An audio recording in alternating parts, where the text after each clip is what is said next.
Hello guys, welcome back to my channel Sukanya education class. आज के इस वीडियो से स्टार्ट कर रहे हैं क्लास 12th की बायोलॉजी, जहां आपको मिलेगा एक सिंपल एक्सप्लेनेशन और हर एक चैप्टर से आपकी प्रैक्टिस शीट।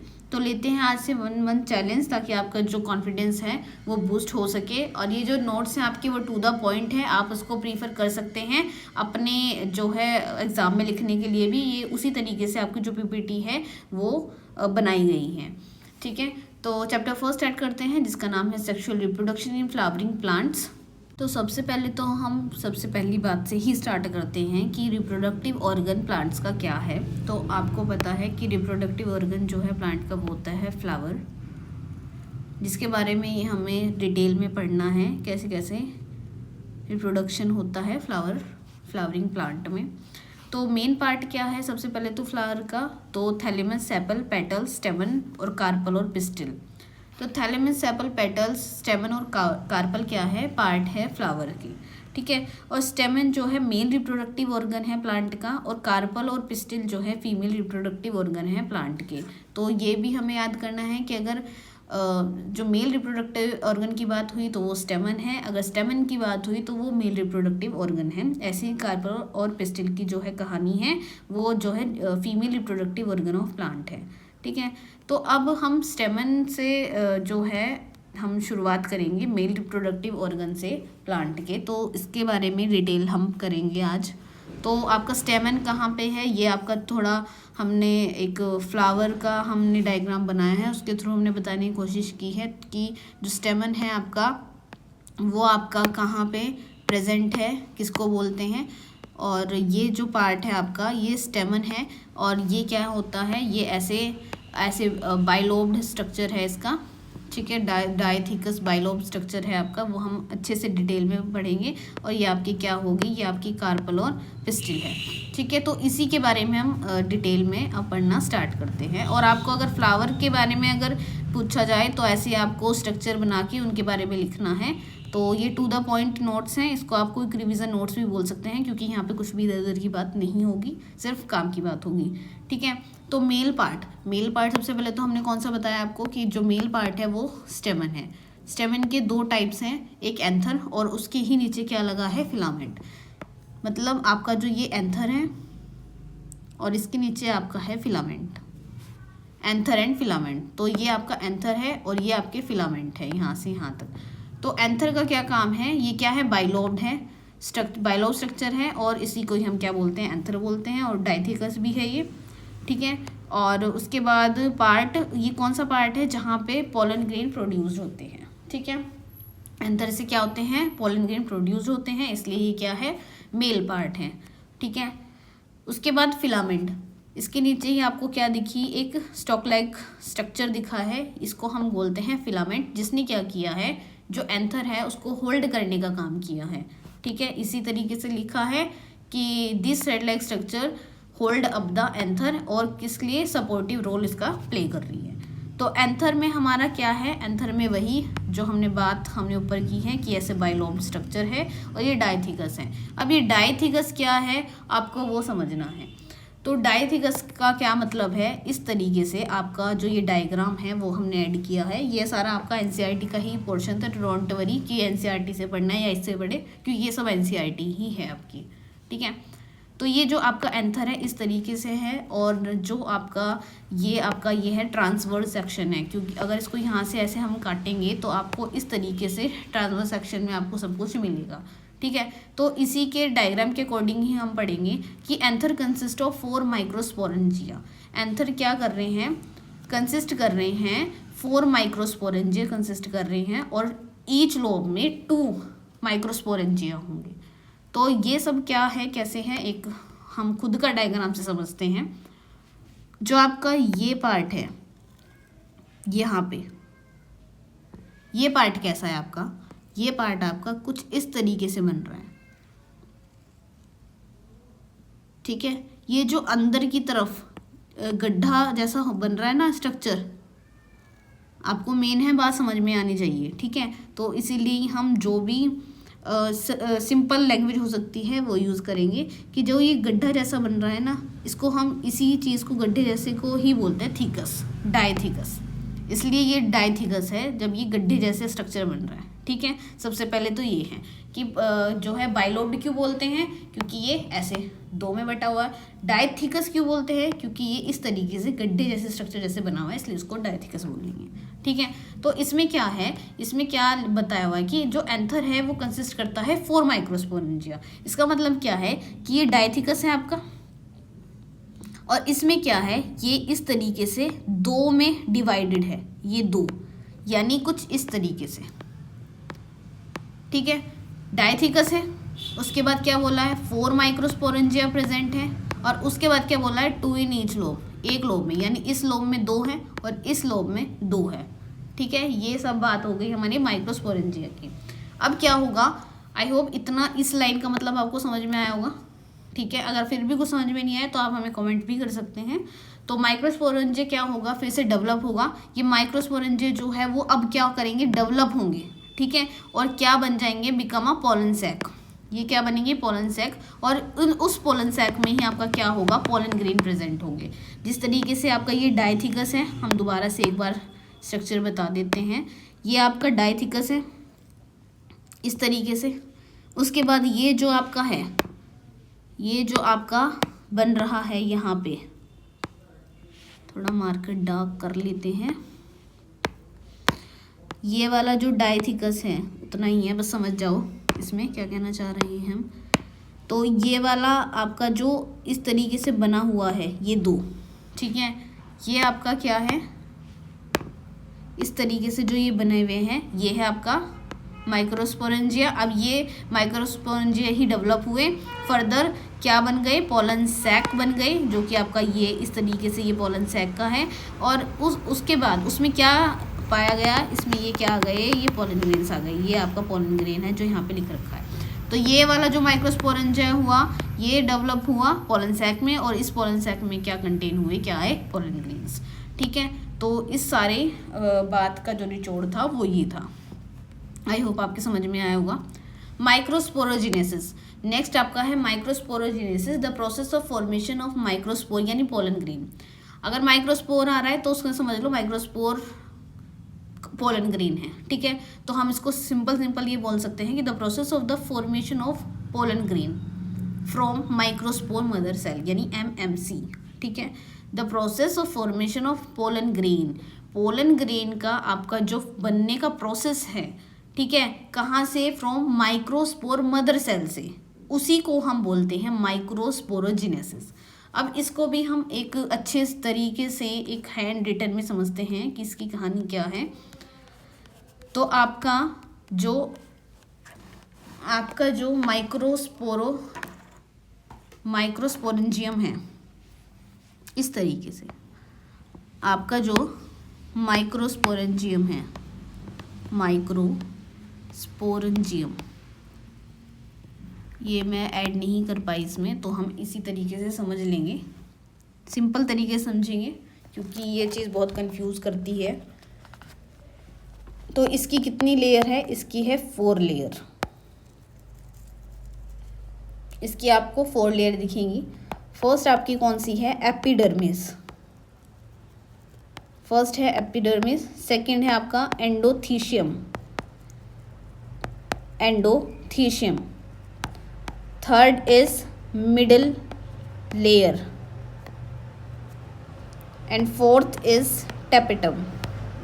ये आपका क्या है, ये आपका माइक्रोस्पोरेंजियम की 4 लेयर्स के नेम हैं। ठीक है, तो हम इसकी बात करेंगे।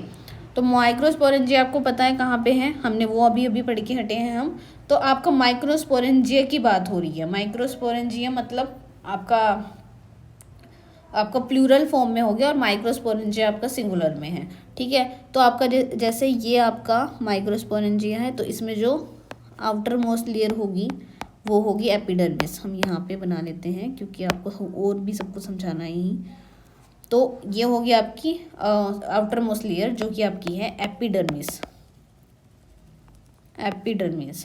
ठीक है, उसके बाद आपकी एक और लेयर आती है, वो आएगी आपकी एंडोथीशियम। फिर आपकी आती है मिडल लेयर।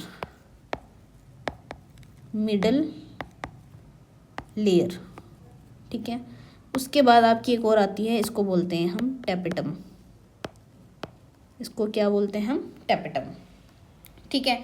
और टेपेटम की बात करें तो ये इनर मोस्ट लेयर है, इनर मोस्ट लेयर है, और ये नरिशमेंट प्रोवाइड करती हैं पोलन ग्रेन्स को। जो डेवलप होते हैं पोलन ग्रेन्स, उनको क्या प्रोवाइड करेगी? नरिशमेंट। किसको? पोलन ग्रेन को, जो डेवलप हो रहे हैं। ठीक है। अब इसमें क्या आएगा, समझने वाली बात इसमें क्या है, इसमें आपके हैं स्पोरोजिनस टिश्यू। इसमें क्या है आपके? Sporogenous tissue. ठीक है। स्पोरोजिनस टिश्यू है इसमें, जो कि क्या, कहाँ पे होंगे? माइक्रो, हर एक जो माइक्रोस्पोरेंजियम होंगे उसके सेंटर में प्रेजेंट होंगे। ठीक है। जब एंथर आपका, जो एंथर है आपका जो यंग हो जाएगा, और उसमें जितने भी माइक्रोस्पोरेंजियम होंगे उसके जो है सेंटर में, सबके सेंटर में प्रेजेंट होंगे वो। ठीक है। बात समझ में आ रही है? जो हमारा एंथर है, ये एंथर है, वो जब यंग हो जाएगा उसके ईच माइक्रोस्पोरेंजिया के सेंटर में, यानी बीच में, वो जो है जो स्पोरोजिनस टिश्यू है माइक्रोस्पोरेंजियम के बीच में प्रेजेंट होगा। ठीक है। तो इसकी कहानी ये है। उसके बाद क्या होगा, यहाँ पे क्या होगा आपका? एमएमसी। क्या होगा आपका? MMC, micro mother cell. Micro mother cell. ठीक है। अब इसमें क्या होगा? इसमें हमारा होगा मियोसिस। क्या होगा? मियोसिस। ये होगा 2n। ठीक है। उसके बाद हमारे टेट्राड बनेंगे। ठीक है। और उसके बाद हमारा क्या होगा? माइक्रोस्पोर। और उसके बाद हमारा होगा पोलन ग्रेन्स बनेंगे, पोलन ग्रेन्स। तो आपकी ये कहानी थी सारी माइक्रोस्पोरेंजियम की, जिसके 4 लेयर्स हैं, जो कि epidermis, endothecium, middle layer, tapetum. ठीक है। तो ये वाला कुछ स्ट्रक्चर हमने बनाने की आपको दिखाने की कोशिश की है कि इस तरीके से आपका एपिडर्मिस, एंडोथीशियम, मिडल लेयर, आपका टेपेटम, इनर मोस्ट लेयर जो आपकी है, जो टेपेटम है वो इनर मोस्ट लेयर है, और नरिशमेंट प्रोवाइड करेगा डेवलप पोलन ग्रेन्स को। ठीक है। फिर उसके बाद यहाँ पे क्या प्रेजेंट होगा? स्पोरोजिनस टिश्यू होगा, उसमें एमएमसी यानी माइक्रो मदर सेल होगी, उसके बाद म्यूसिस होगा, फिर टेट्राड बनेगा, उसके बाद माइक्रोस्पोर, और देन पोलन ग्रेन्स। तो ये चीज़ आपकी थी माइक्रोस्पोरेंजियम से पोलन ग्रेन तक। ठीक है। आपका प्रोसेस। ठीक है। माइक्रोस्पोरोजिनेसिस। तो आपको हमने क्या समझाने की कोशिश करी है अभी? तो ये जो माइक्रोस्पोरोजिनेसिस है, बनने तक का सफ़र, यानी the process of formation of एक माइक्रोस्पोर यानी पोलन ग्रेन्स का बनने का सफ़र, कहाँ से? एमएमसी यानी माइक्रोस्पोर मदर सेल का। ये सब कुछ होता है माइक्रोस्पोरोजिनेसिस, और वो किस तरीके से होता है वो हमने आपको कुछ यहाँ पे बताने की कोशिश की है। आई होप आपको वो समझ में आया होगा। ठीक है। अब आपका जो एनसीईआरटी में है वो कुछ इस तरीके से दिया हुआ है। आपका जो एंडोथीशियम, स्पोरोजिनेसिस और आपका टेपेटम है वो बहुत अच्छे से दिखाया गया है। इसमें हमने नहीं कर पाई मैं वो ऐड, तो कुछ इस तरीके से उसमें कुछ ऐसे बना हुआ है, इस तरीके से आपका बना हुआ है। तो मतलब मैं इसमें ये समझाना चाह रही हूँ कि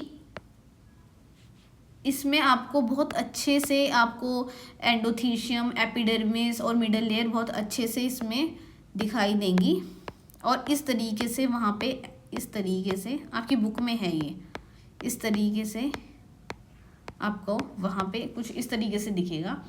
जो टेपेटम होगा, मिडल लेयर होगी, और उसके अंदर आपको ये जो मैंने यहाँ बनाए इसको ही हम क्या कहेंगे? Microspore mother cell.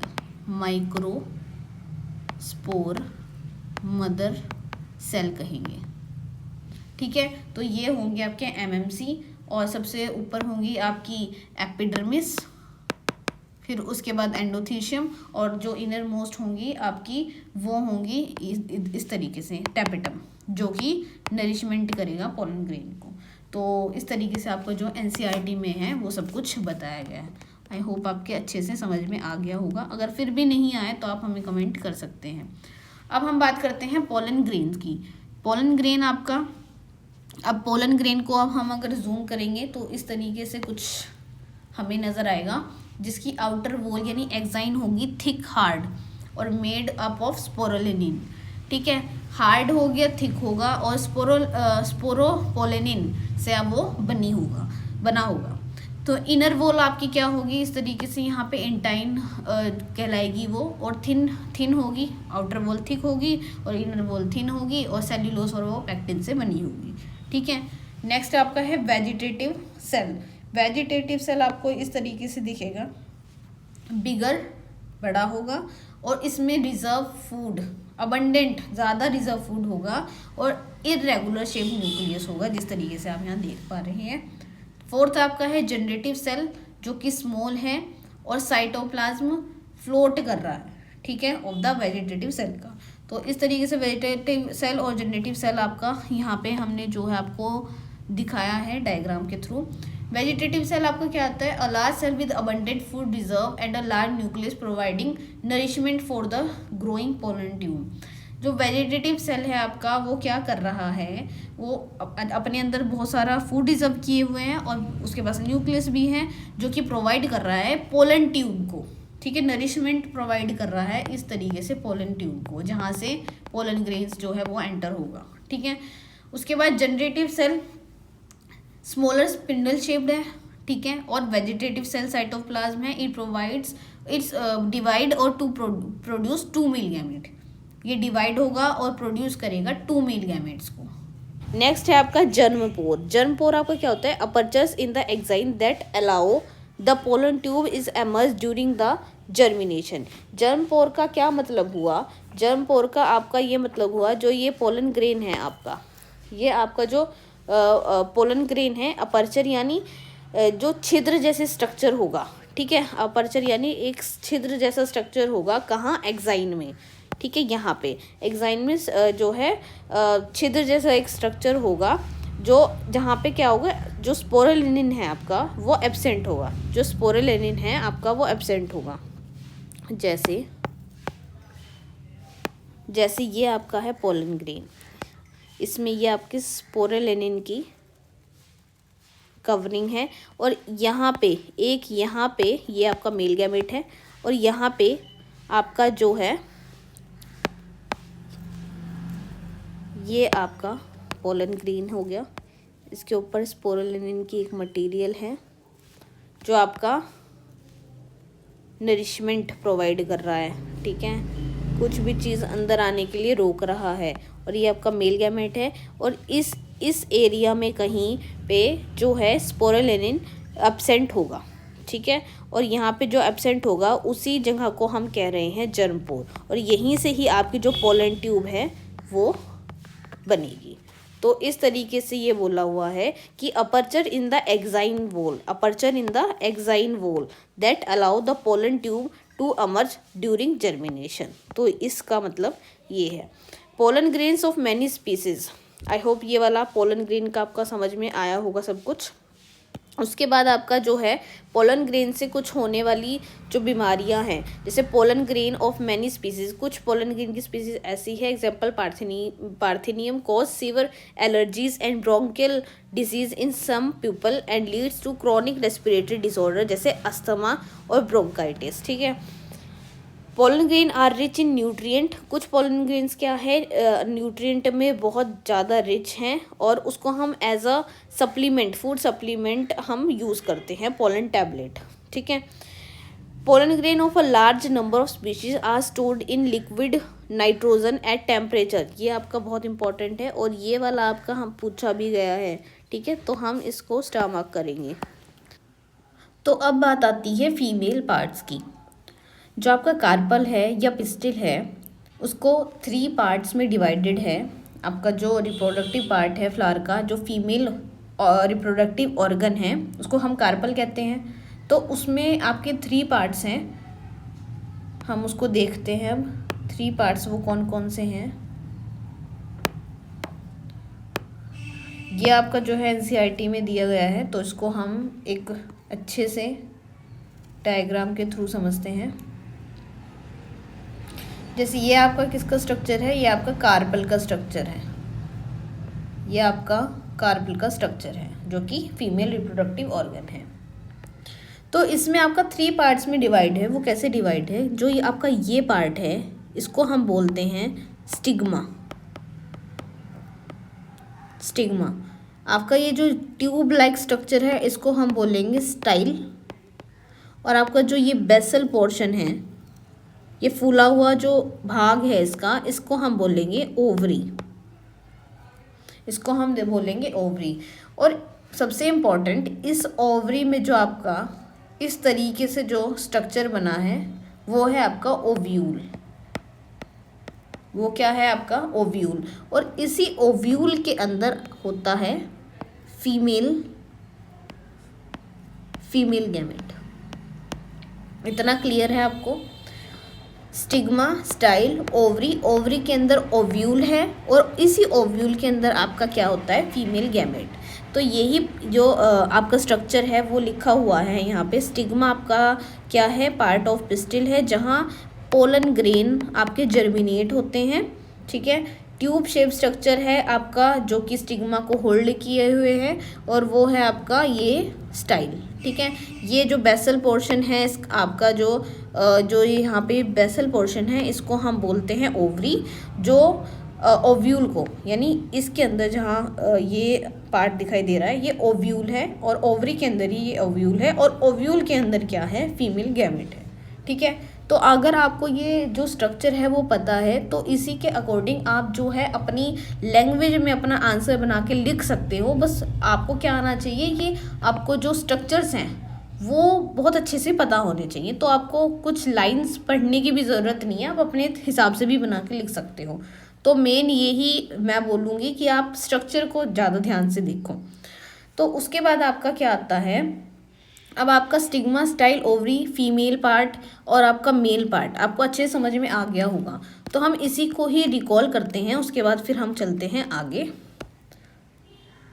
जैसे आपका जो स्टेमन है, हमने ऊपर क्या पढ़ा था? स्टेमन है। स्टेमन आपका क्या है? मेल रिप्रोडक्टिव ऑर्गन है। ठीक है, सबको पता है जो स्टेमन है वो मेल रिप्रोडक्टिव ऑर्गन है। स्टेमन किसके एंथर में क्या बन रहा है? स्टेमन के एंथर में जो है स्टेमन है, स्टेमन का जो एंथर है, ठीक है, उसमें क्या बन रहा है आपका? Pollen grain. ठीक है, ये आपका क्वेश्चन बनेगा। स्टेमन के अंदर एंथर के अंदर जो है क्या बन रहा है? जो स्टेमन है एंथर के अंदर, स्टेमन के एंथर के अंदर क्या बन रहा है? पोलन ग्रेन बन रहा है और पोलन ग्रेन के अंदर आपका मेल गैमेट। तो अगर आपसे कोई पूछे कि मेल गैमेट कहाँ बन रहा है? पोलन ग्रेन अगर ना दिया हो वहाँ तो एंथर ना दिया गया हो स्टेमन, और स्टेमन भी ना हो तो क्या होगा आपका? एंड्रोशियम। आई होप ये आपको अच्छे से क्रिस्टल क्लियर होगा। ठीक है, इसी तरीके से आपका कार्पल कहाँ पर? ओवरी के अंदर आपका क्या है? ओव्यूल, जो हम अभी अभी पढ़ के आए हैं, और ओव्यूल के अंदर आपका क्या मिलेगा? Female gamete. ठीक है, तो ऐसे ही अगर फीमेल गैमेट पूछे कहाँ पे तो ओव्यूल, अगर ओव्यूल ना दिया गया हो तो ओवरी ना दिया गया हो तो कार्पेल होगा, अगर ये भी ना दिया गया हो तो गाइनोशियम। ठीक है, तो इतना आपको क्लियर होगा। तो इसके बाद हम चलते हैं आगे। आगे क्या दिया हुआ है आपको?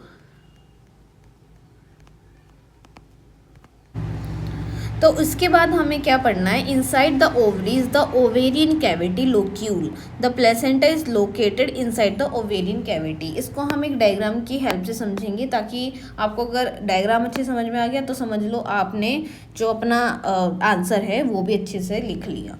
ठीक है, तो आपका जो ओवेरियन कैविटी है वो क्या, ओवेरियन कैविटी से क्या मतलब है आपका, हमें ये बताना है। ये ओवरी है, इसके अंदर जो ये वाला पार्ट है ये हम बोलेंगे इसको ओवेरियन कैविटी। ओवेरियन कैविटी, और इसी को ही हम क्या बोल रहे हैं? लोक्यूल। अब इसमें क्या होंगे? कई लोक्यूल हो सकते हैं। ठीक है, इस तरीके से चैम्बर में कई लोक्यूल हो सकते हैं, और ये जो आपका बना हुआ है ये पार्ट ये आपके होगा प्लेसेंटा, इसको हम क्या कहेंगे, प्लेसेंटा, ठीक है। और सबसे इम्पोर्टेंट, यहाँ से आपका क्या होगा, ओव्यूल अटैच होगा। क्या होगा आपका, ओव्यूल अटैच होगा, ठीक है। और इसी को हम बोलेंगे, ओव्यूल को क्या बोलेंगे, मेगा स्पोरेंजियम, मेगा स्पोरेंजियम। आपका ये वाला ओवेरियन कैविटी है, यहाँ से आपका प्लेसेंटा है, और इसी प्लेसेंटा से आपके क्या होगा, ये ओव्यूल है वो अटैच होगा, और इसी ओव्यूल को हम क्या बोल रहे हैं, मेगा स्पोरेंजियम, ठीक है। आई होप आपको ये बात समझ में आ रही होगी। इसी ओव्यूल को हम क्या बोलते हैं, मेगा स्पोरेंजियम, जो कि प्लेसेंटा से लगा हुआ होता है, ठीक है। ये जो प्लेसेंटा है इससे लगा हुआ होता है। तो इसमें यही बोला गया है कि inside the ovary is the ovarian cavity locule, the placenta is located inside the ovarian cavity. तो इसका मतलब आपका ये है। नेक्स्ट क्या है, megasporangia commonly called ovule arises from the placenta. वही बात है जो हमने स्ट्रक्चर में एक बार में बताई है, वही सारी की सारी जो है एनसीईआरटी लिख रहा है। Megasporangia commonly called ovules arises from the placenta. ये या तो मेगास्पोरेंजियम बोले या फिर ओव्यूल बोले, बात सेम ही है। तो ये मेगास्पोरेंजिया है जो उसको ओव्यूल बोलते हैं, और वो कहाँ से अराइज हो रहा है, वो इस प्लेसेंटा से अराइज हो रहा है वो, ठीक है। नेक्स्ट क्या है, ovule is attach to the placenta by a stalk. अब क्या है, ये जो स्टॉक से ये क्या है, ये ओवरी है, यहाँ पे ओवरी है, ये ओवेरियन कैविटी हो गई, और यहाँ से ये प्लेसेंटा आपका जो ये प्लेसेंटा से ये जो ओव्यूल है, ये जो ओव्यूल है वो अटैच है। तो इस जो ये जिस स्टॉक से ये अटैच है, इसको हमने क्या बोला है, इसको हमने फनिकल बोला है, ठीक है। इसको क्या बोला है हमने, funicle. The number of ovule in an ovary may be 1 to many। अब इसमें जो ओव्यूल का जो नंबर है वो जो funicle, the number of ovule in an ovary, जो ओवरी में जो ओव्यूल है वो एक भी हो सकता है, ठीक है, एक भी हो सकता है और ज़्यादा भी हो सकता है, मैनी, 1 to many, ठीक है। आई थिंक ये बात समझ में आ रही होगी मेरी। जो ओव्यूल है, जो ओव्यूल का नंबर है, ये ओव्यूल का नंबर है वो एक भी हो सकता है और एक से ज़्यादा भी हो सकता है, ठीक है। अगर आपका ओव्यूल है, ओव्यूल से क्या क्या होता है, ओव्यूल जो होता है आपका, मैं यहाँ पे बता देती हूँ, ये इम्पोर्टेंट है। ओव्यूल जो है आपका वो बाद में क्या बनता है, बाद में जो होता है वो कन्वर्ट होता है सीड में। जो आपका ओव्यूल है वो कन्वर्ट होता है बाद में सीड में, ठीक है। और जो आपकी ओवरी है वो किस में कन्वर्ट होती है, वो होती है फ्रूट में, ठीक है। तो ये बात हमें ध्यान रखनी है। अब जैसे एक ओव्यूल है, यहाँ पे इन्होंने क्या कहा है, एक भी हो सकता है ओव्यूल और एक से ज़्यादा भी ओव्यूल हो सकता है। अगर ओव्यूल एक है तो आपका जैसे मैंगो, इसका जो एग्जाम्पल है मैंगो, वीट, पैडी, ये सब क्या है, एक ओव्यूल, जिसमें एक ओव्यूल है, ठीक है। और जो मैनी सीड्स, जिसमें ज़्यादा सीड्स पाए जाते हैं, वो क्या है आपका, जैसे अनार हो गया, ठीक है, पपाया हो गया, वाटरमेलन हो गया। तो ये आपके मैनी ओव्यूल के एग्जाम्पल हैं। आई होप आपको ये समझ में आया होगा। Now we talk about megasporangium ovule. तो मेगास्पोरेंजियम यानी ओव्यूल के बारे में हम देखते हैं, इसका स्ट्रक्चर देखते हैं, हैंडमेड स्ट्रक्चर, उसके बाद हम यहाँ पे आएंगे। तो ये कुछ इस तरीके का स्ट्रक्चर है जो कि ओव्यूल का है, इसके थ्रू हम समझते हैं। तो आपका जो ये वाला पोर्शन है ये होगा फनिकल, ये होगा आपका फनिकल। और जो ये जंक्शन का काम कर रहा है, ये जंक्शन का काम कर रहा है, और ये बहुत इंपॉर्टेंट है, इसको हम कहेंगे हाइलम। ये हाइलम, इसको कहेंगे हाइलम। यहाँ ये जंक्शन का काम कर रहा है, जोड़ने का काम कर रहा है। ये फनिकल है और इसको जोड़ेगा कौन, हाइलम। उसके बाद जो ये आपका अपोजिट है, माइक्रोपाइल के अपोजिट है, वो क्या है, चैलेजल, और इसको हिंदी में बोला जाता है कैलेजा। ये वाला पोर्शन, ये वाला क्या कहलाएगा, एम्ब्रियो सैक। और ये वाले जो ये जो कवरिंग है, ये वाली और ये वाली जो कवरिंग है, ये वाली और ये वाली, ये दो जो कवरिंग है इनको बोला जाएगा इंटेग्यूमेंट। और ये आपका हो गया आउटर और ये वाला हो गया आपका इनर इंटेग्यूमेंट। इसको क्या, ये क्या किस काम आते हैं, प्रोटेक्टिव लेयर के। ये किस काम आएगी, प्रोटेक्टिव लेयर के, ठीक है, ये प्रोटेक्टिव लेयर के लिए काम आएगी। जैसे ये आउटर है और ये इनर है, और एक पे जिस पे आउटर कवरिंग नहीं होगी वो ये वाला पार्ट होएगा यहाँ पे, इसको बोलेंगे हम माइक्रोपाइल। इस एक पार्ट में जो है आपकी जो आउटर कवरिंग है वो एब्सेंट रहेगी, ठीक है। तो ये आपका चैलिज़ल है और ये आपका एम्ब्रियो सैक है जो यहाँ पे है। अब ये वाला आपका क्या होगा, यहाँ पे आपके जो बनेंगे न्यूसेलिस बनेंगे, यहाँ पे इस तरीके से आपके जो बनेंगे न्यूसेलिस बनेगा।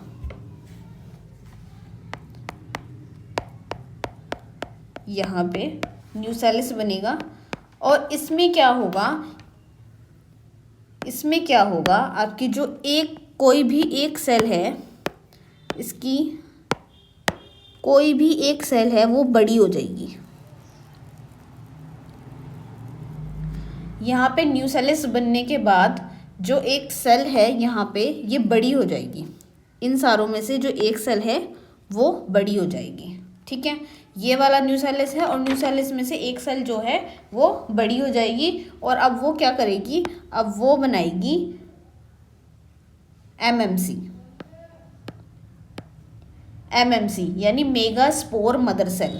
मेगा, इसको हम वर्डिंग्स में भी पढ़ेंगे, पहले हम स्ट्रक्चर देख लेते हैं। मेगा स्पोर मदर सेल, तो ये बनाएगी मेगा स्पोर मदर सेल। फिर इसका क्या होगा, फिर इसका होगा डिवीज़न, ठीक है। और पहले मियोसिस होगा और फिर क्या होगा, माइटोसिस। पहले होगा मियोसिस, फिर होगा माइटोसिस और फिर बनेगा क्या, एम्ब्रियो सैक।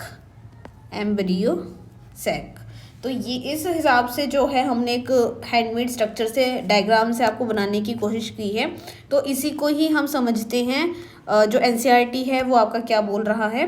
तो एनसीईआरटी में क्या है, ये आपका देखो यहाँ से ये आपका हाइलम है,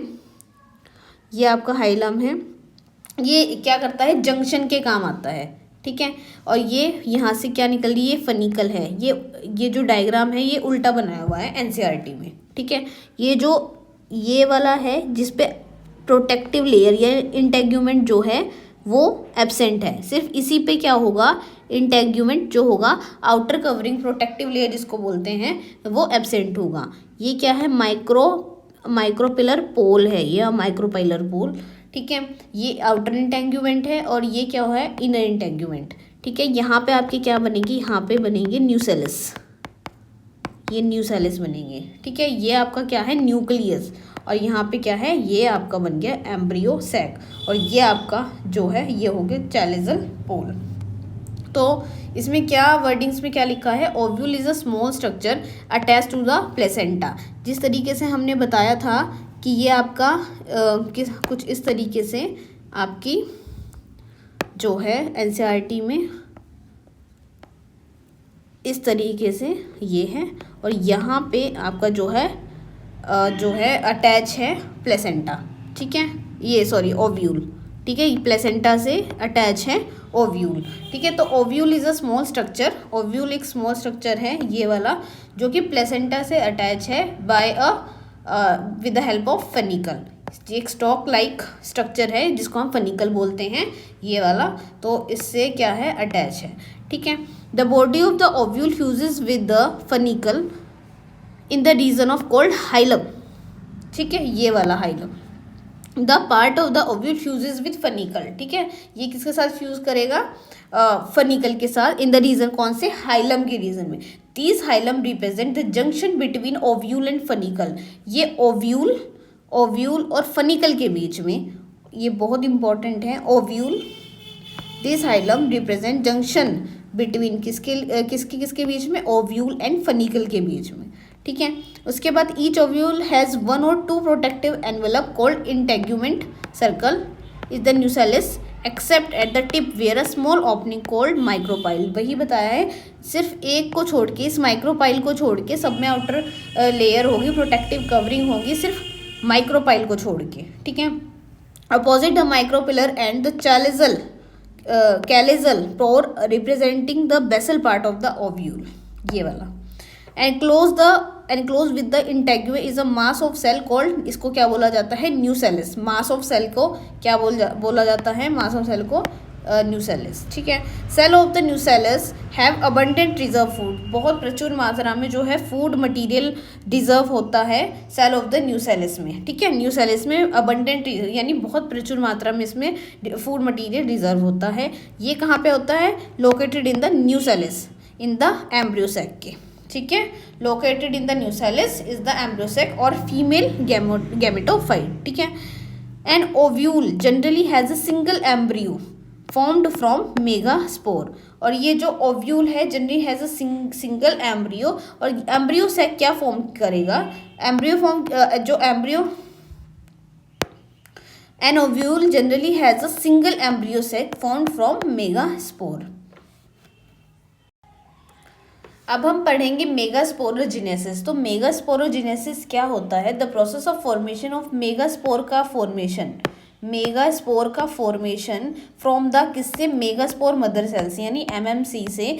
अगर जो है द फॉर्मेशन है यानी मेगास्पोर का बनना from the megaspore mother cell यानी एमएमसी से, यही होता है हमारा मेगास्पोरोजेनेसिस। अब इसको हम थोड़ा डिटेल में समझते हैं, क्योंकि एक बार डायग्राम के थ्रू आपने समझ लिया तो आपको अच्छे से इजी लगेगा आपको, ठीक है। आप अपनी वर्डिंग में भी सब कुछ बना के लिख सकते हैं, तो आप मेन है आप इसमें समझ लीजिए। जैसे हमारा यहाँ पे ये एनसीईआरटी का डायग्राम है आपका, तो वही हमने यहाँ पे उसी के थ्रू आपको समझाने की कोशिश की है। जैसे ये आपका एम्ब्रियो सैक है, न्यूसेलिस है। अब ये आपका जो है न्यूसेलिस है, अब इसमें जो एक सेल होगा, ठीक है, इसमें से अब एक सेल होगा वो बड़ा हो जाएगा, ठीक है। इसमें से जो आपका एक सेल होगा, थोड़ा समझने की कोशिश करना, ये एम्ब्रियो सैक या न्यूसेलिस में से जो एक आपका सेल है वो बड़ा हो जाएगा, और जिसमें जो होगा साइटोप्लाज्म की साइटोप्लाज्म में काफ़ी डेंस होगा, उसमें काफ़ी प्रचुर मात्रा में होगा साइटोप्लाज्म, ठीक है। वो कहलाएगा आपका मेगास्पोर मदर सेल, ठीक है। एक सेल बड़ा हो जाएगा जो कि काफ़ी डेंस साइटोप्लाज्म होगा जिसका, और उसको हम बोलेंगे एमएमसी, मेगास्पोर मदर सेल। अब इसमें क्या होगा, इसमें मियोसिस वन होने के बाद ये जो सेल है वो डिवाइड करेगा और दो सेल बनाएगा, ठीक है, जिसको हमने मेगास्पोर डायड बोलते हैं, ठीक है। उसके बाद अगेन यहाँ पे मियोसिस टू होगा और ये 4 डॉटर सेल में जो है डिवाइड होंगी। हर एक सेल अपना 2 डॉटर सेल बना लेंगे मियोसिस 2 करके, और इसी को हम बोलेंगे मेगास्पोर टेट्राड, ठीक है। यहाँ तो कोई आई थिंक दिक्कत नहीं होनी चाहिए, मेगास्पोर टेट्राड बनाएगा। अब इसमें क्या होगा, मेगास्पोर टेट्राड में अब क्या होगा कि जो ये 4 सेल थे, अब इसमें से 3 की जो है डेथ हो जाएगी, ठीक है। 3 की डेथ हो जाएगी, मान लें इनकी डेथ हो गई, और जो एक बचा है वो हमारा होगा फंक्शनल, ठीक है। अब क्या होगा कि जो ये, अब यहाँ तक मेरे को लगता है कि कोई दिक्कत नहीं आनी चाहिए, ठीक है। अगर फिर भी कुछ हुआ तो आप हमें कमेंट करके पूछ सकते हैं, ठीक है। अब आपका जो फंक्शनल हुआ, ठीक है, ये जो फंक्शनल था ये क्या कहलाएगा, ये आपका कहलाएगा मेगास्पोर कहलाएगा। ये मेगास्पोर कैसा है, फंक्शनल है, ठीक है। ये क्या है, फंक्शनल है, ठीक है। तो इसमें आपका क्या होगा कि आपका अब इसमें अगेन माइटोसिस होगा, ठीक है। इसमें माइटोसिस होगा और इसमें भी माइटोसिस होगा, इन दोनों में क्या होगा, माइटोसिस होगा, और ये क्या बनेंगे, 2 डॉटर सेल बनाएंगे, ठीक है।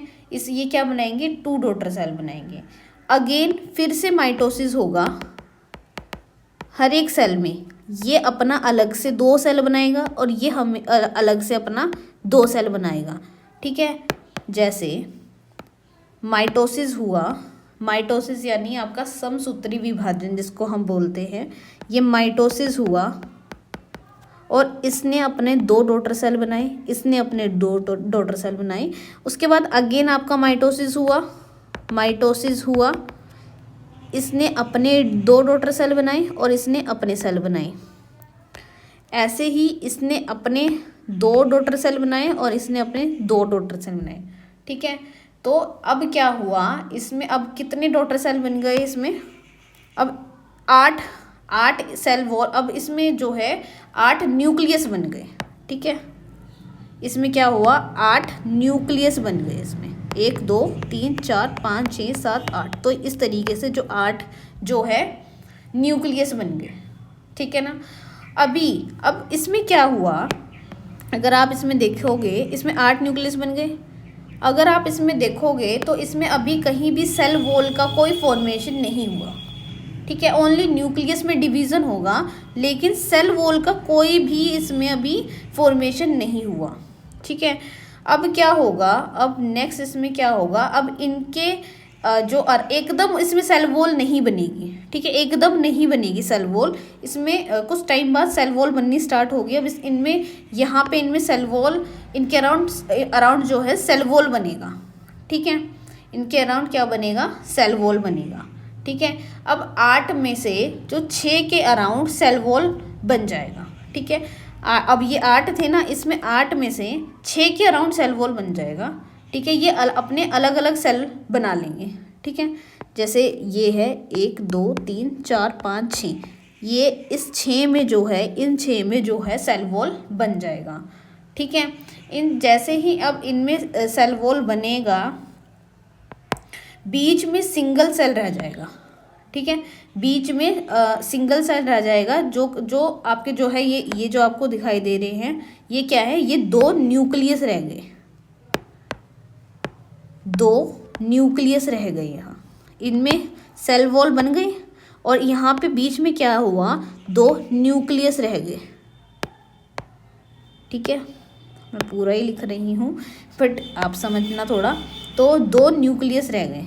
ठीक है, यहाँ पे फॉर्मेशन हो गई सेल वॉल की, यहाँ पे सेल वॉल की फॉर्मेशन हो गई और यहाँ पे क्या हुआ, 2 न्यूक्लियस बच गए। ठीक है, सिंगल सेल रह गया और 2 न्यूक्लियस रह गए। ठीक है, अब इसमें कितना हुआ, कितना सेल बना, तो 3 + 3 और +1।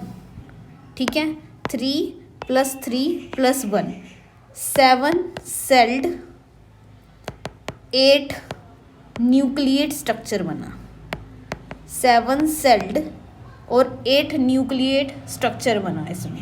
ठीक है, अब अगर हमसे पूछे कि है क्या, जो हमने आपको पढ़ाया था, ये इस तरीके से एक हमने आपको स्ट्रक्चर बताया था। अब ये किससे बना था, ये इस न्यूक्लियस ये इस न्यूक्लियस के सेल से बन रहा था, न्यूक्लियस के सेल से बन रहा था।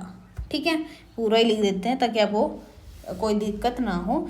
इस तरीके से जो ये था, ये एम्ब्रियो सैक इस न्यूक्लियस के सेल से बन रहा था। ठीक है, अब इसमें ये जो है, ये वाला पोर्शन ये कहाँ आएगा, ये वाला पोर्शन आपका, ये जो यहाँ पे न्यूक्लियस था, अब यहाँ पे जो ये सारा आएगा सेल, वो इधर अरेंज होएगी, 3 इधर आएगी, 3 इधर आएगी और यहाँ पे न्यूक्लियस आएगा। तो यहाँ पे हमारा जो है 3 सेल वॉल में जो सेल हैं, उनके अराउंड 3 सेल वॉल है आ गई। ठीक है, 3 न्यूक्लियस के अराउंड सेल वॉल आ गई। यहाँ पे 1 2 3 और ये हमारा क्या बन गया, ये न्यूक्लियस हो गया। तो ये वाला जो है, ये क्या है, फिलीफॉर्म अपरेटस। ये वाले क्या कहलाए, हमारे सिनर्जिड सेल। ठीक है, ये वाला हमारा क्या हुआ, पोलर न्यूक्लियाई। ठीक है, और ये क्या है, एंटीपोडल्स। और ये आपका है चैलेजल एंड, जो हमने आपको जो है पीछे जो है पढ़ा के आए हैं। और ये आपका है माइक्रोपेलर एंड। ठीक है। तो ये चीज़ आपके थे मेगा स्पोरोजेनेसिस में। अब इसके बारे में पढ़ लेते हैं। Ovule generally differentiate in a single megaspore mother cell MMC in the micropylar region of the nucellus. ठीक है, माइक्रोपेलर रीजन के अराउंड जो है मेगास्पोर मदर सेल, ठीक है, जो है फॉर्म्ड होएगा। ठीक है, तो इसका मतलब ये है। उसके बाद है it is a large cell containing dense cytoplasm and a prominent nucleus, जो कि आपको हमने यहाँ पे पढ़ाया था। ठीक है, उसके बाद आपको क्या लिख रखा है, the MMC undergoes meiotic division, meiosis result in the production of 4 megaspore. आपके जो है 4 मेगास्पोर जो है उसमें वो आए। और उसके बाद आपका जो है इसमें आपका जो है जो एनसीईआरटी में दे रखा है उसको आप एक बार इसके बाद आप रीड करोगे तो आपको और भी ज़्यादा अच्छे से समझ में आएगा, क्योंकि ये वाला स्ट्रक्चर समझना हमारे लिए बहुत इंपॉर्टेंट हो जाता है। ठीक है, उसके बाद आपका है female gametophyte. In a majority of flowering plant of the megaspore is a functional while the other 3 degenerate, only the functional megaspore develop into the female gametophyte। अब हम जो सेकंड आपको डायग्राम बताया था, अगर आपको याद हो, कि in a majority of flowering plant megaspore is functional while the other 3 degenerate. सिर्फ एक जनरेट हो रहा था, बाकी जो 3 थे वो उनकी डेथ हो रही थी। ठीक है, ओनली द फंक्शनल जो मेगास्पोर था वो ही फीमेल गैमेटोफाइट जो है डेवलप करके फीमेल गैमेटोफाइट यानी एम्ब्रियोसैक बना रहा था। This method of embryo sac formation from a single megaspore is term है monosporic development. Embryo sac, this method of embryo sac formation from a single megaspore से एम्ब्रियोसैक का बनना, उसको हम बोलेंगे मोनोस्पोरिक डेवलपमेंट। और ये बहुत इंपॉर्टेंट है आपकी term. The nucleus of the functional megaspore divides mitotically to form 2 nuclei, 2 nucleus बन रहे थे, which move to the opposite pole, जो अपोजिट पोल पे जा रहे थे। ठीक है, ये कैसे जा रहे थे, इस तरीके से ये अपोजिट पोल पे जा रहे थे, कुछ इस तरीके से, कुछ इस तरीके से ये अपोजिट पोल पे जा रहे थे, 2 उधर और 2 इस साइड। तो ये कहा गया है इसमें। Result in the formation of the 4 nucleate, later the 8 nucleate stage of embryosac. After 8 nucleate stage, cell wall are laid down, leading to the organization of typical female gametophyte और embryosac का जो है बन रहा था। 6 of the 8 nuclei are surrounded by cell wall and organized into cell. Remaining 2 nuclei called polar nuclei are situated below the egg, the large central cell. तो इसी तरीके से हमें जो है अपने एग्ज़ाम में अच्छे से लिख के आना है, अगर ये सारा आ जाता है, क्योंकि मेगास्पोरोजेनेसिस बहुत इंपॉर्टेंट टॉपिक है।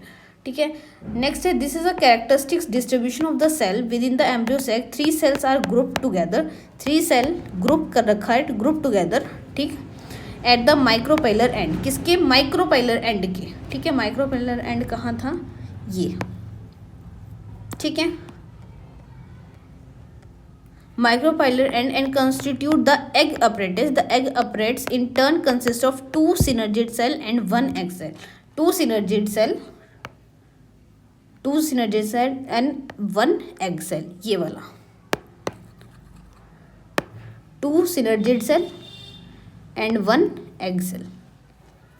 ठीक है, तो जो डायग्राम में बताया है सारा वही लिखा हुआ है। ठीक है, अगर हमें डायग्राम समझ में आ गया तो इसका मतलब हमने जो थ्योरी है वो भी पढ़ ली। ठीक है, तो आप उस पर ज़्यादा ध्यान देना।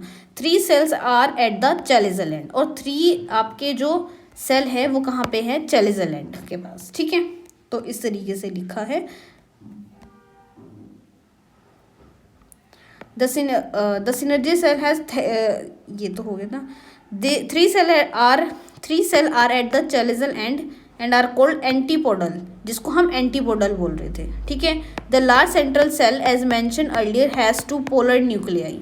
दस a typical angiosperm sac at maturity, जो मैच्योर हो जाएगा तो वो क्या बना लेगा, 8 न्यूक्लियर और 7 सेल्ड स्ट्रक्चर।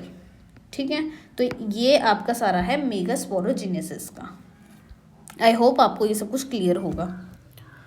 तो अब हम स्टार्ट करते हैं पोलिनेशन। तो पोलिनेशन क्या है, एक सिंपल सा topic. Transfer of pollen grains to the stigma of a flower is called pollination. तो इंसेक्ट के इंसेक्ट की मदद से पोलन ग्रेन्स दूसरे फ्लावर तक जाना, ट्रांसफ़र ऑफ पोलन ग्रेन, वही होता है आपका पॉलिनेशन।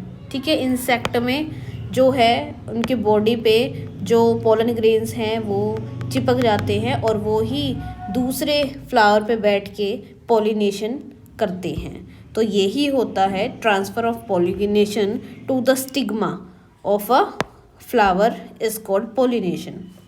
ये किस किस जो है टाइप से हो सकते हैं? एजेंट ऑफ पॉलिनेशन क्या है? बायोटिक और एबायोटिक। बायोटिक में आपका आता है एयर और वाटर, और एबायोटिक में आता है इंसेक्ट। मैक्सिमम किस में होता है? बायोटिक से। ठीक है, इसके 2 टाइप्स है, सेल्फ पॉलिनेशन और क्रॉस पॉलिनेशन। सेल्फ पॉलिनेशन आपका क्या होता है? उसी जो है सेम फ्लावर का सेम फ्लावर तक जाना, क्या होता है? Self pollination. इसमें भी 2 टाइप हैं आपके, ऑटोगैमी और जिटोनोगैमी। तो आपके इसमें भी सेल्फ पॉलिनेशन में भी 2 टाइप हैं। और क्रॉस पॉलिनेशन में क्या होगा? एक फूल से दूसरे तरफ transfer of pollen grain another flower. ठीक है, वो होता है आपका क्रॉस पॉलिनेशन। ठीक है, ये आपका हवा से भी हो सकता है, पानी से भी हो सकता है और इंसेक्ट से भी हो सकता है। तो इसमें हम एक डायग्राम के थ्रू ही पढ़ लेते हैं क्योंकि ये बहुत इजी टॉपिक है। तो इसमें क्या कहा गया है कि सेल्फ पॉलिनेशन ऑटोगैमी में क्या होता है? ऑटोगैमी में क्या होता है आपका, जो आपका सेम फ्लावर का सेम फ्लावर पे जाना। ठीक है, मतलब एक ही फ्लावर का उसी में ही पॉलिनेशन होना क्या होता है? ऑटोगैमी। ठीक है, गैटेनोगैमी क्या होता है?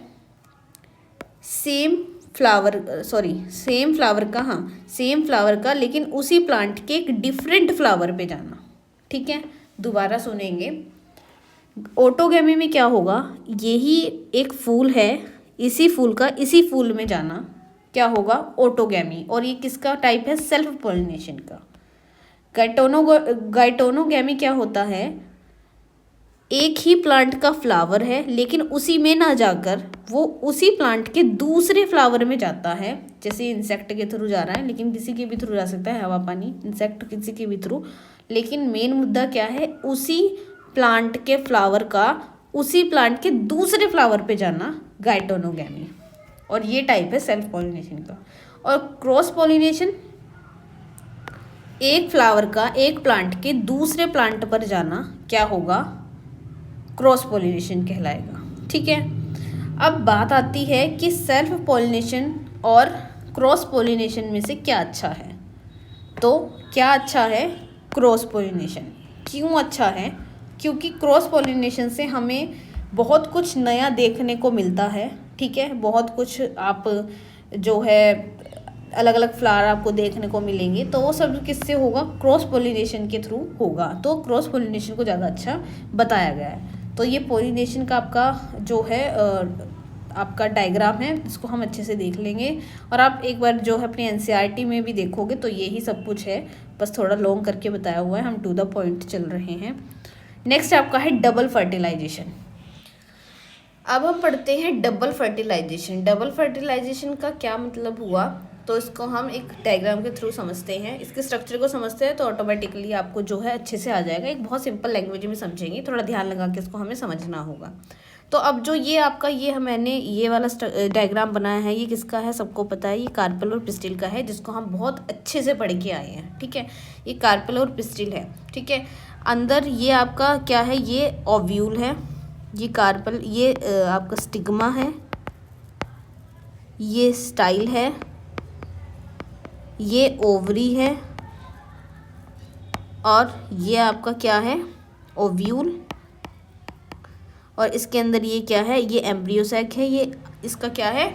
आउटर इंटेग्यूमेंट है और ये इनर इंटेग्यूमेंट है, जो कि आपको बताया था कि हमने कि प्रोटेक्टिव कवरिंग के काम आता है। ठीक है, तो ये सब कुछ हमने पढ़ा हुआ है। तो अब हम डबल फर्टिलाइजेशन की बात कर रहे हैं कि डबल फर्टिलाइजेशन कैसे होती है। ठीक है, ये आपका एग सेल है और ये दो जो हमने ये पढ़े थे ये सिनर्जिड सेल है और ये आपका क्या है एंटीपोडल सेल। ठीक है, एंटीपोडल सेल और ये दो आपके क्या है पोलर न्यूक्लियस। ठीक है, पोलर सेल। ठीक है, तो अब क्या करेंगे हम कि डबल फर्टिलाइजेशन के बारे में ये आपका जो पोलन ग्रेन है इसका भी हमने डिटेल स्ट्रक्चर पढ़ा है। जो आपका पोलन ग्रेन है इसमें क्या होती है, एक जनरेटिव सेल होती है और एक वेजिटेटिव सेल होती है। ठीक है, वेजिटेटिव सेल होती है, एक जनरेटिव सेल होती है। अब ये पोलन ग्रेन है जो ये 2 सेल स्टेज में होगा या 3 सेल स्टेज में होगा। अब अगर माना ये 2 सेल स्टेज में आपका ये जो पोलन ग्रेन है वो आपका इधर किसी भी तरीके से आया, अब क्या होगा, इसके अंदर मेल गैमेट है। अब क्या होगा, इसमें पोलन ट्यूब बनेगी। ठीक है, इसमें क्या बनेगी, पोलन ट्यूब बनेगी। ठीक है, पोलन ट्यूब क्यों बनेगी, क्योंकि इसमें अब पॉलिनेशन स्टार्ट होगा और ट्यूब लाइक स्ट्रक्चर बनेगा। अब ये जो ट्यूब लाइक स्ट्रक्चर है ये अब ये धीरे धीरे धीरे धीरे धीरे यहाँ पे जाके ये ओव्यूल तक जाएगा। ठीक है, ये ओव्यूल तक होगा इसकी फॉर्मेशन। ठीक है, ओव्यूल तक होगी और क्या बोलते हैं इसको, वेजिटेटिव सेल जो आगे जो वेजिटेटिव सेल है आपका वो इसको हेल्प करेगा इसको आगे आगे पहुंचाने में। ठीक है, इस मेल गैमेट को आगे आगे पहुंचाने में क्या होगा, वेजिटेटिव सेल हेल्प करेगा। वेजिटेटिव सेल का जो काम है वो इतना है कि जो ये ट्यूब लाइक स्ट्रक्चर है, ये पोलन ट्यूब है, उसका निर्माण करना, उसकी फॉर्मेशन करनी ओव्यूल तक। ठीक है, यहाँ तक वेजिटेटिव सेल, यहाँ वेजिटेटिव सेल है, ये वेजिटेटिव सेल है और ये 2 मेल गैमेट है। तो ये वेजिटेटिव सेल यहाँ से पोलन ट्यूब का फॉर्मेशन करता जाएगा। यहाँ पे आके ये वेजिटेटिव सेल जो है आपका डीजनरेट हो जाएगा, इसका काम खत्म। ठीक है, अब ये मेल गैमेट जो है किसी पोलन ट्यूब में क्या होगा, वेजिटेटिव, यहाँ जैसे ये वेजिटेटिव सेल है। ठीक है, ये पोलन ट्यूब है, ये वेजिटेटिव सेल है। तो किसी पोलन ट्यूब में जो वेजिटेटिव सेल होगा वो क्या होगा, 2 मेल गैमेट में बदल जाएगा। ऐसे ये वेजिटेटिव सेल एक 2 मेल गैमेट में बदल जाएगा। ठीक है, तो ये क्या होगा, 2 सेल स्टेज हो जाएगी।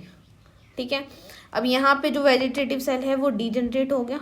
ठीक है, और जो है अब जो ये पोलन ट्यूब है, ये वेजिटेटिव सेल है, आकर ओव्यूल तक डीजनरेट हो जाएगा। ठीक है, इसका जो वेजिटेटिव सेल का काम है वो क्या है, पोलन ट्यूब बनाने का। ठीक है, इसमें हमने एक और चीज़ पढ़ी थी एम्ब्रियो सैक में कि इस तरीके से फिलीफॉर्म अपरेटस था। सबसे नीचे क्या था, इस तरीके से फिंगर लाइक प्रोजेक्शन।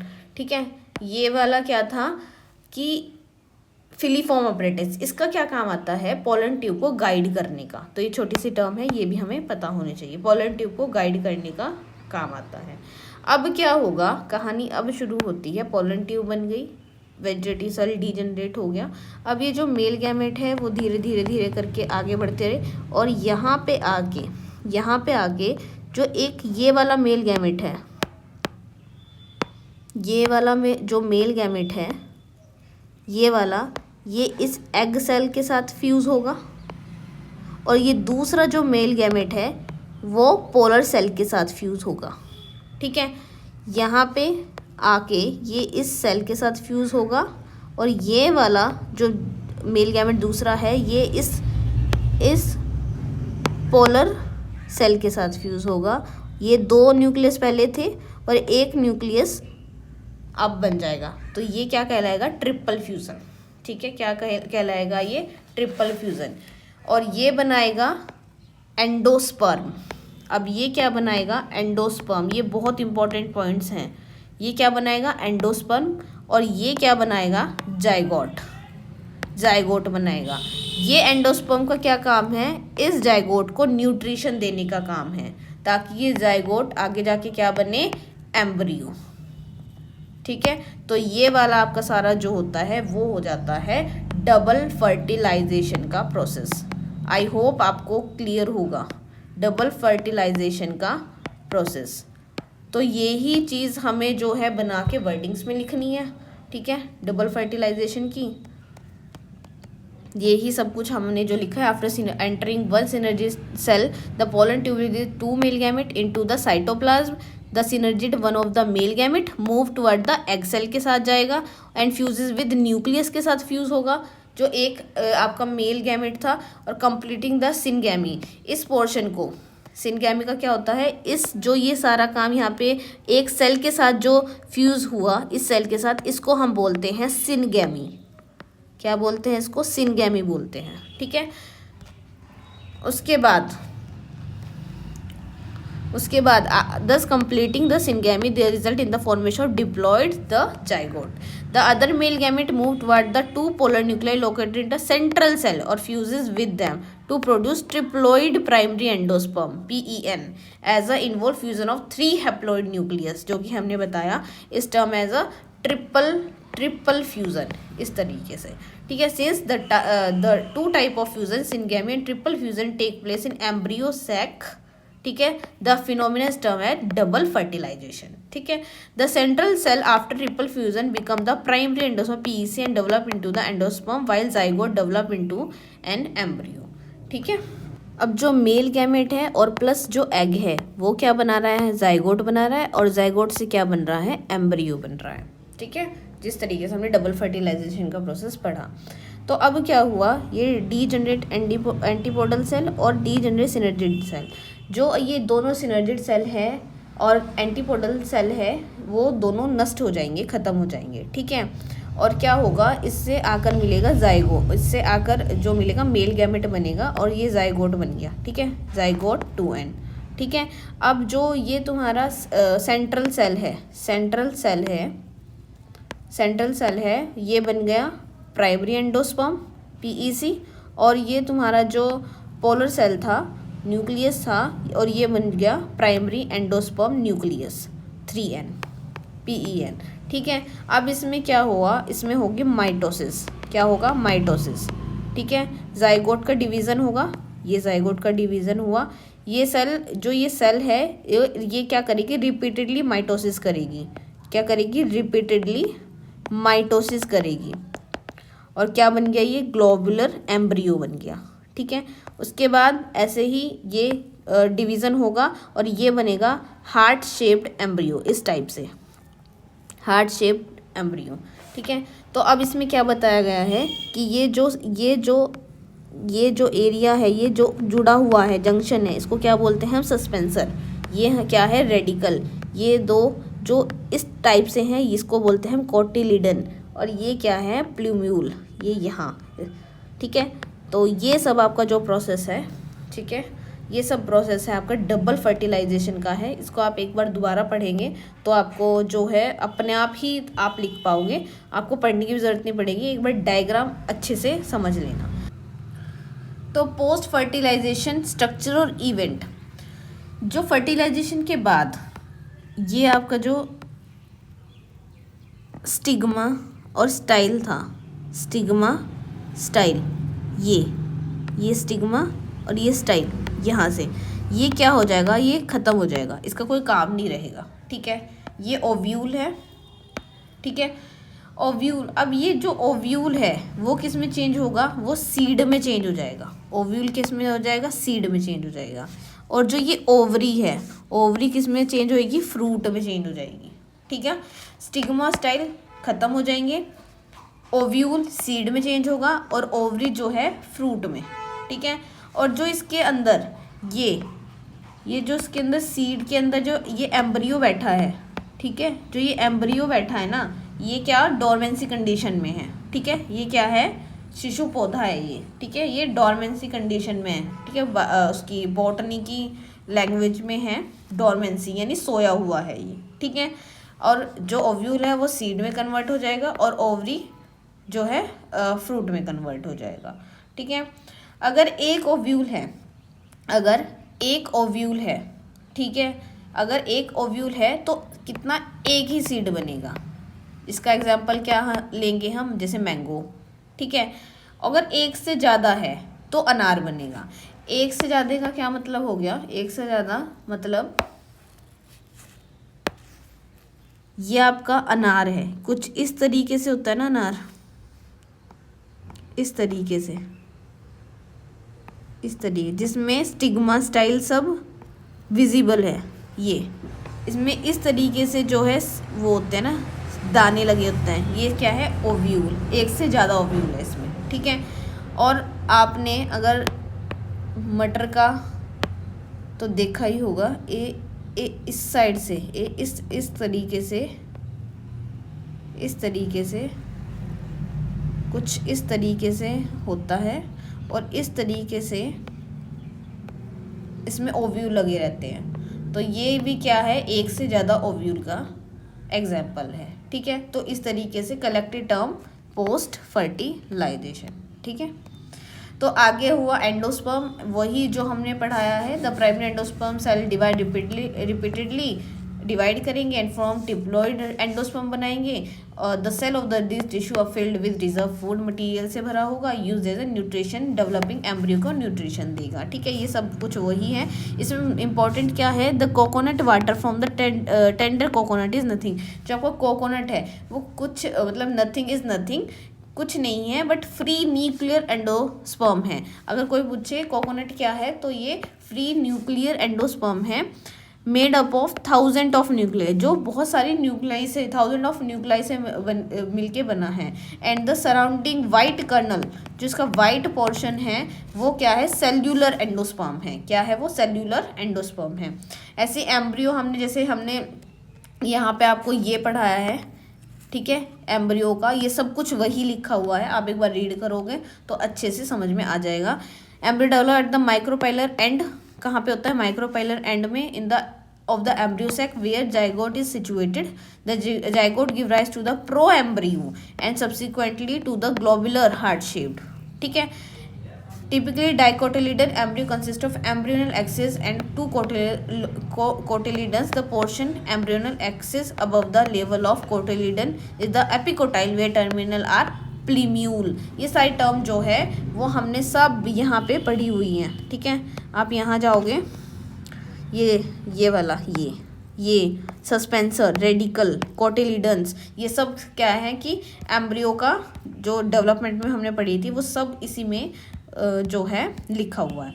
तो आप एक बार ये जो डायग्राम है, अगर एक बार में समझ नहीं आ रहा तो आप दूसरी बार भी देख सकते हो। जब तक समझ में नहीं आया जब तक देखते रहो, क्योंकि इससे बाहर तो कुछ जाने वाला है ही नहीं, क्योंकि हमने बहुत डीप पढ़ चुके हैं हम ये।